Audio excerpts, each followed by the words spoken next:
Pessimism, the deadly disease of always looking on the bad side, the problem side, the difficult side, checking all the reasons why it can't be done. The poor pessimist leads an ugly life. To the pessimist, the glass is always half empty. To the optimist, the glass is half full.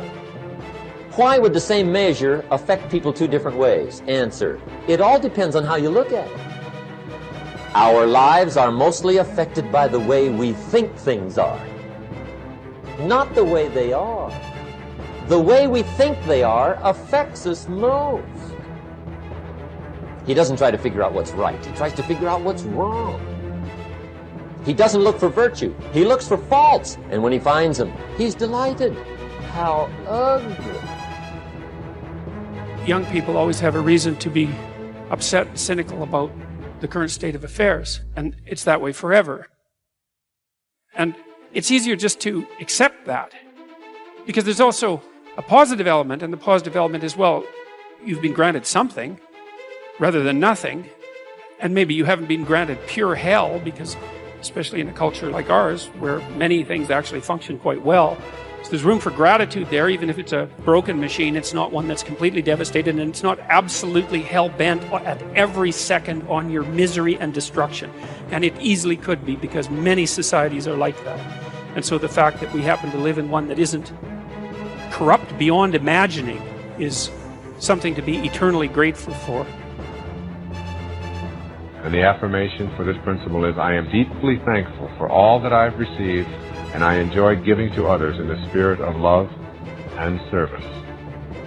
This is a very important part, not only of being able to show up in your life what it is that is the fulfillment of your heart's desire, but it is also a beautiful way to begin living your life every day.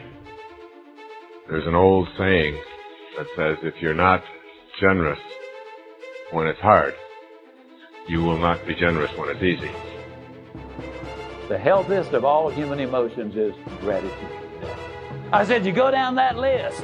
I like my job. I love my job, rather. That is a way of gratitude. You'll sleep better the first night.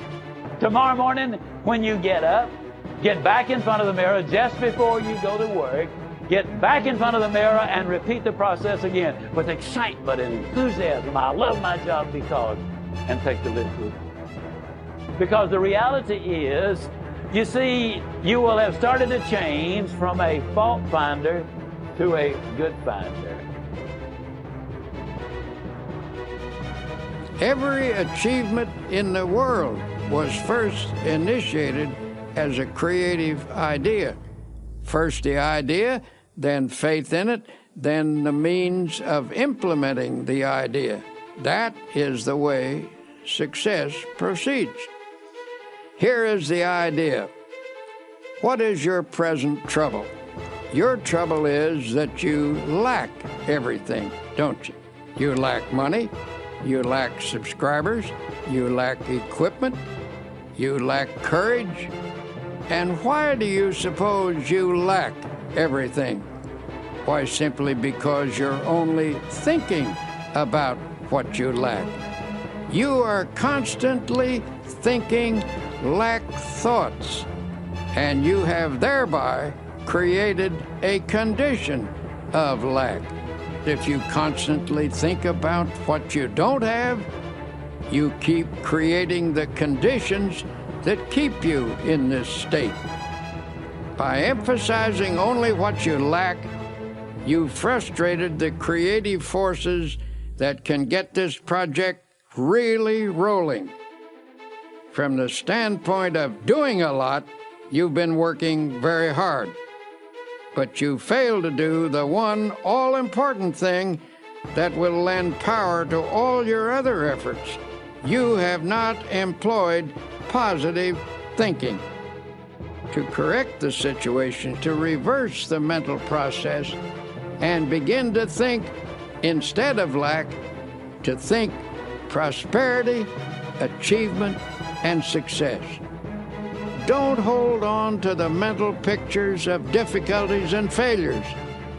Lift your mind above them and visualize instead powers and achievements. When you elevate your thoughts into the realm of attainment, you look down on your problems rather than up at them, and thus you get a more encouraging viewpoint. Always come up over your problems mentally. Never approach a problem from below